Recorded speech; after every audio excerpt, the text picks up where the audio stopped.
views and opinions of findings and/or devices discussed in this podcast are those of the host, subject matter experts, and/or guests. Facts represented constitute our understanding at the time of the podcast, whereas updated factual information may be developed. They should not be construed as pronouncing an official Department of Defense's position, policy, decision, or endorsement. The hosts and guests of CUBIST may be defense contract personnel who support the Traumatic Brain Injury Center of Excellence. Status of all hosts and guests will be identified during introductions to the podcast. Hi, welcome to Clinical Updates in Brain Injury Science Today, or CUBIST, a podcast for healthcare providers about current research on traumatic brain injury, also known as TBI. This program is produced by the TBI Center of Excellence, or TBI COE. I'm your host, Dr. Katie Monty, a contractor supporting TBI COE. Today I'll be speaking with Dr. Keith Stussy, a family practice sports medicine physician and TBI subject matter expert, also a contractor supporting TBI COE. Keith and I will discuss a study titled Individualized Spectral Filters Alleviate Persistent Photophobia, Headaches, and Migraines in Active Duty Military and Veterans Following Brain Trauma by Sandra Tosta and colleagues, and published in Brain Injury in February 2024. In addition, we are happy to welcome Dr. Eric Singman, a board-certified ophthalmologist with fellowship training in neuro-ophthalmology. Dr. Singman has an impressive resume, having worked as an attending neuro-ophthalmologist at the Lancaster Rehabilitation Hospital, the Wilmer Eye Institute at the Johns Hopkins Hospital, and he is currently a professor at the University of Maryland School of Medicine's Departments of Ophthalmology, Visual Sciences, and Neurology. We'll be hearing Dr. Singman's expert opinion on this study later in the episode. First off, thank you for being here, Dr. Singman. And Keith, thanks for bringing this article to our attention. So why was the study done? Hi, Katie. I'm so glad to have Dr. Singman here to give his expert opinion on this topic. We know that traumatic brain injury is a significant issue within the U.S. military and has a significant cost to troop readiness in both the short-term and long-term disability. While the majority of service members have symptom resolution within a few weeks after their injury, a certain percentage will go on to have lingering effects, to include both photosensitivity and post-traumatic headaches, with migraines being one of the most common types. In their introduction in this article, the authors discuss the concept of visual stress, which beyond light sensitivity and photophobia and eye strain, includes issues with visual perception, attention and concentration, and reading difficulties related to print clarity and stability. Issues associated with visual stress can lead to academic struggles and workplace performance, especially those military occupations that require intense reading and computer work. This type of visual stress, they argue, differs from standard visual disturbances related to accommodative and vergence dysfunction, which are typically treated with vision therapy. Now, visual disturbances, to include photophobia, are part of the diagnostic criteria for persistent headache following mild traumatic brain injury. The authors propose that the origins of photophobia and secondary headache associated with TBI, like visual stress, likely represent a central sensitization to light. However, it remains unclear to what extent photophobia is a consequence of or contributes to headache and migraine occurrence and severity. The authors discuss evidence from a variety of sources showing that the wavelength of light regulates brain activity more broadly than the perception of color. Recent work with functional MRI has revealed potent individual differences in how different wavelengths regulate activity in reward and pain centers. By extension, they claim that in visual stress and photophobia, individuals may differ in the specific wavelengths of light that evoke neural and physical symptoms. Precision-tinted color filters worn as glasses have been used over the years in clinical settings to alleviate symptoms with success and also specifically to treat headaches and migraines related to visual processing problems. There is some evidence that individualized colors are required for maximum benefit versus things such as blue blocking and red-tinted lenses, which have been reported to decrease and improve light sensitivity.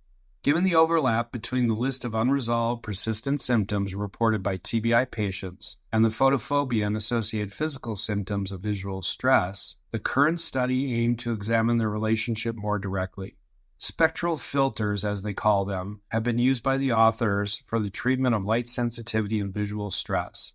They extended the therapeutic use of spectral filters to secondary headaches and migraines due to head injury or brain trauma. By regulating photophobia and visual stress, they examined whether the benefits of spectral filtering would extend to secondary headaches and migraines, specifically in the active duty and veteran population. That's interesting, Keith. Persistent post-traumatic headache can be really challenging to treat. Many of the recommended medications require titration over time and can cause unwanted side effects. But it sounds like here with these spectral filters that perhaps this might be another avenue or another pathway to look at. Can you describe the methods used in this study? They obtained data on 392 current and previous active duty men and women, of which 97% were men and 3% were women, and they ranged in age from 21 to 50 years old, with the mean being 34.4 years old. And the average time since their mild TBI or concussion was 3.0 years. Unfortunately, the authors did not discuss the recruitment process in the article, so we do not know how these individuals were enrolled. And as you'll see, Katie, as we move along in the discussion, there are definitely some methodologic flaws that I'll point out. But getting back to these patients, all of them suffered chronic headaches and migraines and light sensitivity. They were referred for evaluation and treatment of visual processing problems and visual stress. All participants had headaches or migraines deemed, quote, medically resistant by medical professionals, and they had not effectively responded to any of the standard courses of treatment. Again, the methodology for recruitment is not mentioned in this article, and the authors do not discuss which providers deem the participants medically resistant.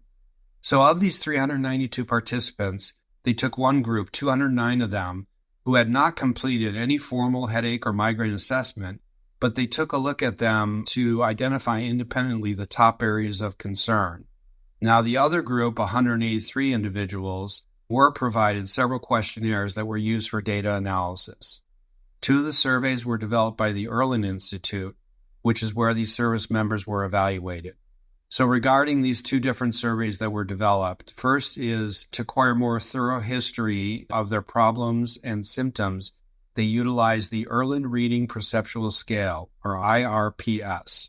The IRPS is a custom questionnaire that assesses difficulties across 32 sub-areas to include light sensitivity, headache severity, and other physical and emotional symptoms, academic and job performance, attention and concentration, vestibular-related items such as balance and sleep quality. So difficulty is rated on a Likert scale of 0 to 5, with 0 meaning no problem and 5 meaning considerable problem. They employed a cutoff of 4 to select the most profound areas of concern. Then, to determine which spectral filter color that resulted in maximum self-reported visual stress symptom relief, they utilized the Erlin Differential Perceptual Schedule, or IDPS. The result was the generation of individualized, precision-tinted lenses worn as glasses that filter out specific wavelengths of light causing difficulties for the individual. Individuals were asked to wear their spectral filters daily, although adherence was not assessed, nor is there any indication as to how long they wore their glasses. A third measure used was the Headache Impact Test version 6, or HIT6. The HIT6 measures the adverse impact of headache on social functioning, role functioning, vitality, cognitive functioning, and psychological distress. In addition, it measures the severity of headache pain. Scores on the HIT6 range from a minimum score of 36 to a maximum of 78, and the higher the score, the more negative the impact has on the individual. Follow-up questionnaires were administered over the phone and assessed at 4 to 12 weeks later, with the variability in assessment period depending on scheduling availability. That sounds interesting, Keith. Can you tell us more about how they prescribed the spectral filters and how they work? So they used a diagnostic protocol to determine the optimal spectral filter color for each individual based on the elimination or reduction of symptoms of distortion and discomfort. They found that the lenses were most likely to filter out the wavelengths in the yellow-orange part of the vestibular spectrum, followed by the violet and blue, and least likely to filter greens. Regarding the areas of most concern, they used a cutoff of 4 as their IRPS, which resulted in 15 areas of particular difficulty that were further reduced to a final set of 9 areas for investigation by using factor analysis to develop 2 new constructs from 8 of the original 15 items under investigation. These 9 areas of difficulty included both the areas of specific study, light sensitivity, headache, and migraine, and other areas related to TBI and PTSD, but not hypothesized to be of direct relation to the proposed intervention. These included sleep, short-term memory, mental health, and 2 areas related to eye strain. The areas of specific study happen to have the highest mean scores in their analysis. So, the 4 different areas that they looked at, first is light sensitivity. So the wearing of spectral filters reduced light sensitivity, nearly entirely eliminating it as a concern, with 98% rating it a 0 out of 5. The mean scores went from 4.44 to 0.06. The change in light sensitivity was assessed as part of a multiple analysis of variance, or MANOVA, and the p-value was less than 0.00001, using a Wilcoxon-signed ranks test. Regarding headache and migraine frequency, participants reported experiencing significantly fewer migraines per month, from an average of 14.8 to 1.9 per month following wearing of the spectral filters. Again, a p-value of less than 0.00001, and 72% of the sample reported no longer having migraines. Regarding headache and migraine influence on daily function, there was a significant change in HIT-6 scores from pre to post in terms of impact of headaches on daily function. Again, p-value is less than 0.00001. The average post-HIT-6 score was 42, with a mean of 41.6 and a standard deviation of 8.3. Of note, 55% of participants reported the lowest possible score post-intervention. Now, when they looked at headache and migraine relative to each other areas of function, spectral filter wearing resulted in the greatest amount of change in visual perception and experienced pain. In contrast, difficulties related to mental health, short-term memory, and sleep had the smallest amount of change and remained areas of continued difficulty, with post scores remaining in the moderate range.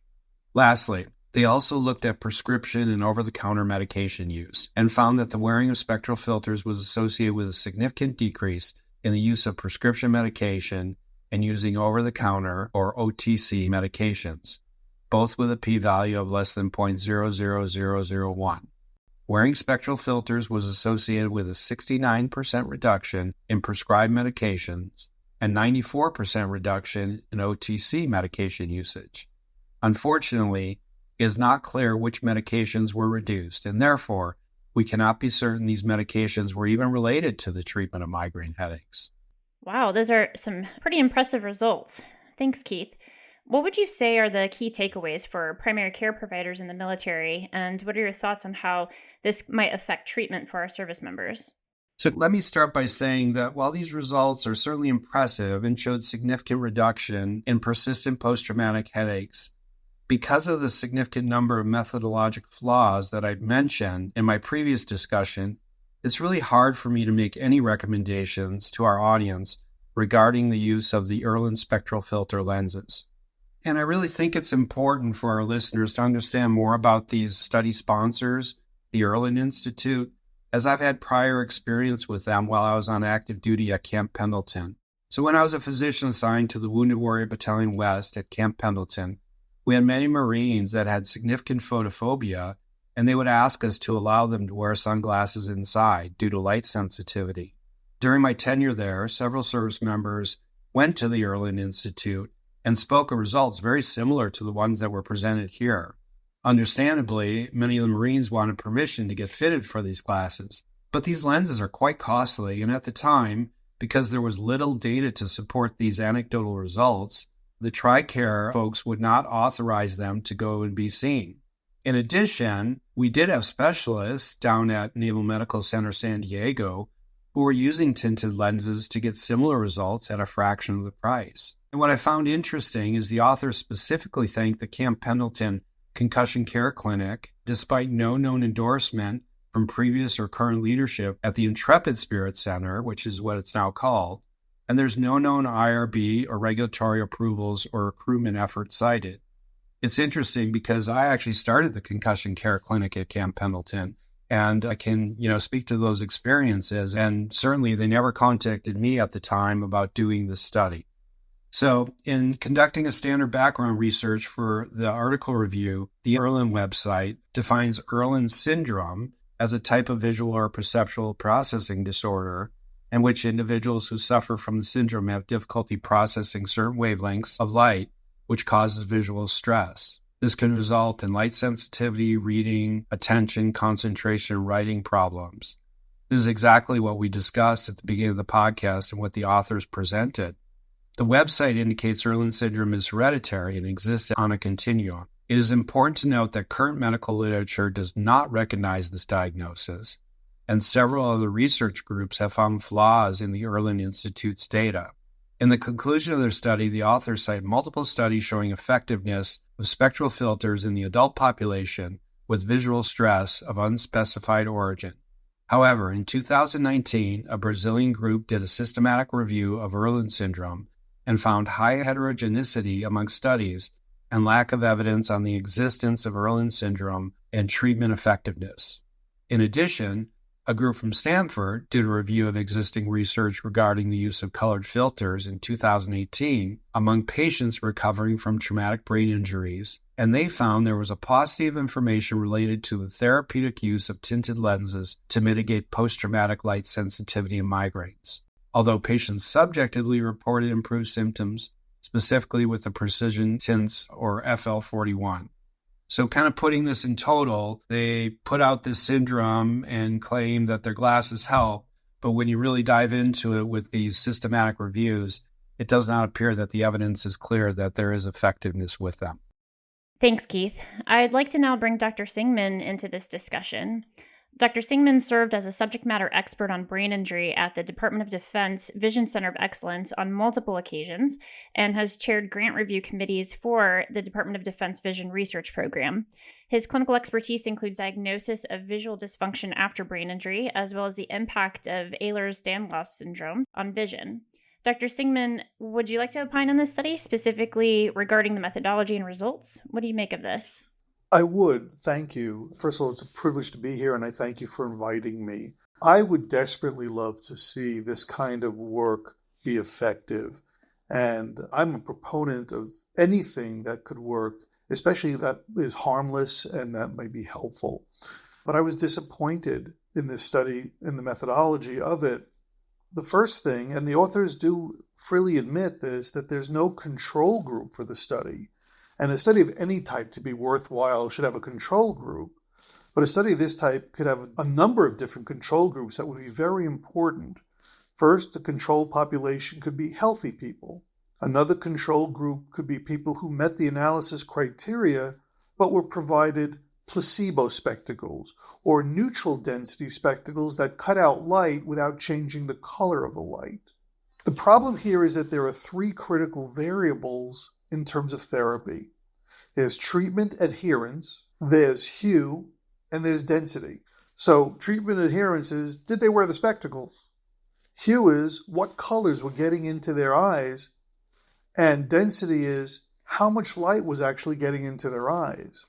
And this study would require controls of all the types I mentioned. That being said, there were too few participants to create control groups of sufficient size for this study. Without a control group, you can't say that the lenses they provided accomplished anything more than the time they spent thinking about wearing the lenses accomplished anything, because there's no control to compare it to. Another issue I have is that they didn't show what glasses they gave. Now, many of you have seen glasses that people wear for protection after they have cataract surgery. They wrap around the whole face. They stop light from the top, from the sides, from the bottom, as well as from the front.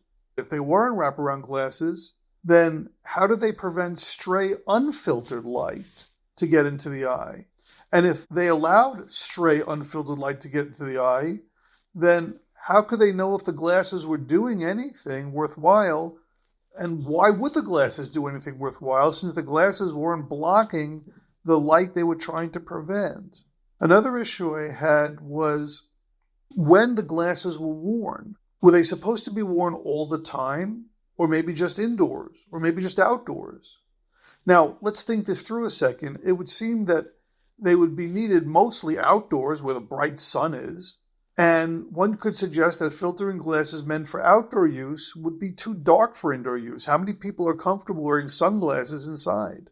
And if the glasses were made for indoor use because they were tested during reading tasks, and they were tested during tracking tasks indoors, according to the methodology section, then would they be worthwhile? Would they block enough light when they were worn outdoors? And finally, if they were meant to be worn at all times, and maybe they were, it would have to be explained why they were sufficiently dark to protect from sunlight while at the same time being sufficiently light to allow indoor reading. It just didn't make sense to me. Another issue was, again, we talked about adherence of the glasses.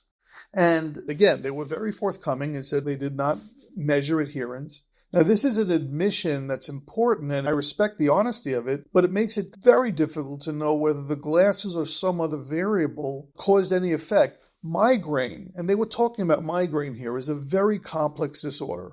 Things like social isolation and anxiety lower the migraine threshold and make it easy to get migraines. So just the fact that there were people interacting with them, showing that they cared, showing that these patients were not ignored, that someone was trying to help them, could have actually improved their emotional environment enough to reduce migraine med needs. I mean, think about that. There's an emotional component to migraine. Another issue I had with the study was that in the abstract, they mentioned some 300 plus patients, but they really only studied 183 patients. And of these 183, 98% were men, and 90% had a diagnosis of PTSD. So this is a very uniform group, which is great, except for the fact that you certainly can't expand the study results, whatever those results are, to a general population of migraineurs or TBI patients if they're all going to be men with PTSD. This is a very biased study. And if there are gender differences or differences related to psychological disturbances with respect to treatment, then this study cannot be generalized past that at all. And there have been reports that gender did seem to influence color choice in the treatment of visual stress with these spectral prisms. Another concern I had was that the methods indicated that the diagnostic process required utilization of two different scales, the IRPS and the IDPS, the Erlen Reading Perceptual Scale, the Erlen Differential Perceptual Scale. Now, according to the website, these tests measure, quote, visual perceptual strength and weaknesses. I looked for these scales. I could not find these scales published. I could find no published data validating the utility of these scales as having any use. I found a handful of articles that mentioned these scales and talked about the scales as if their validity was settled science. That's not how we do things. If these scales are not accessible to anyone, to you or to me, then that's not going to help anybody.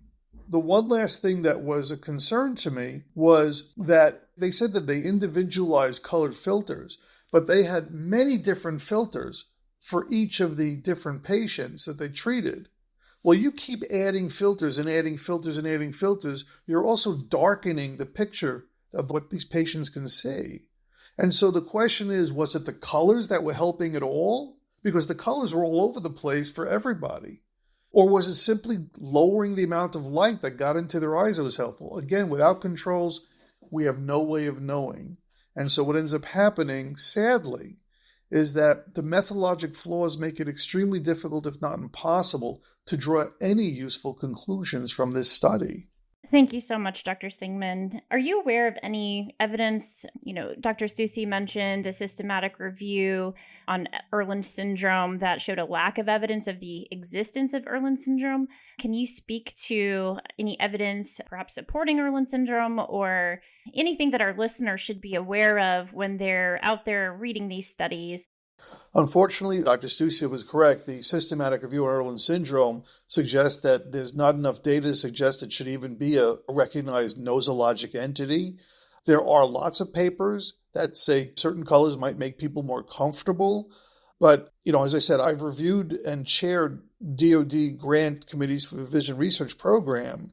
And I can tell you that a good research study is built in a way you can follow the thought process, you can look up the preliminary data, you can follow the methodology in a way that you would have good controls, you could understand the statistics, you could understand how data was collected, and that's sadly lacking in many ways in this study. As I said, who wouldn't want a harmless way of helping patients with glare sensitivity, migraines, photophobia? Who wouldn't love to see colored glasses make a difference? But, there are ways of trying colored glasses that are much less expensive. There are websites that sell all different colors and all different light transmission ratios for a fraction of this price. And so it's just disappointing. I guess that's the best way I can put it. Thank you so much. And one last question. Dr. Susi had mentioned the use of tinted lenses in the treatment or management of photosensitivity, especially when related to migraine. And I know that these colored tinted lenses are used at different Intrepid Spirit centers in the military. And my understanding is that they're used in a way where they're titrated. And this is usually a prescription. The lenses can be prescribed based on that person's visual acuity. But the goal is to eventually bring them back to where they can tolerate light and not keeping them on these tinted lenses. Can you speak to that, the use of these tinted lenses in the TBI population or in just the management of light sensitivity? Yes, there are a couple of different companies that make tinted lenses of different colors and different light transmission ratios. And I have a trial set from one of those companies, and I freely lend it to my patients. I let them take it home, and I often dilate their eyes. I tell them when they're no longer dilated to go outside or inside, try all the different lenses in front of your eyes and see which one, if any, make you a little more comfortable. Then contact the company that makes the lenses and makes the glasses and tell them you want a darker pair for outside, a lighter pair for inside, and just to let you know that the frames for these companies are wraparound, so they block light top, bottom, and sides. And the price of these lenses is perhaps totally $40, $50. So, I went through and looked at the different prices of how to be fitted for Erlen lenses, and it's very expensive, easily perhaps 20 times that price. And so I do try it. I do offer to my patients. Some of my patients say nothing helps. Some patients say some things helped a little. Some patients say it helped a lot. We do need a study that's done well to see if this type of thing helps, and I would welcome it. Thank you. That's very insightful. And are there any other questions that perhaps I should have asked that I didn't? Well, I would say that to those people who are grasping at something to help them with their photophobia and glare, I can tell you that in my experience, it eventually does ease up. But in patients who are migraineurs, glare can be a residual thing and can worsen. And unfortunately, TBI patients develop migraines or get worse than their migraines. So I think if you haven't seen a migraine specialist or a neurologist who specializes in migraine, please at least try that route before you give up. Because there's some pretty exciting things going on in the migraine world right now. And if you treat the migraine, chances are you might get a good crack at the glare. Well, this has been a great discussion on the use of spectral lenses in the treatment of headache and photophobia. Clearly, there are multiple methodologic flaws in this study, at least from what is included in this article, making it very difficult to recommend this particular treatment for our service members.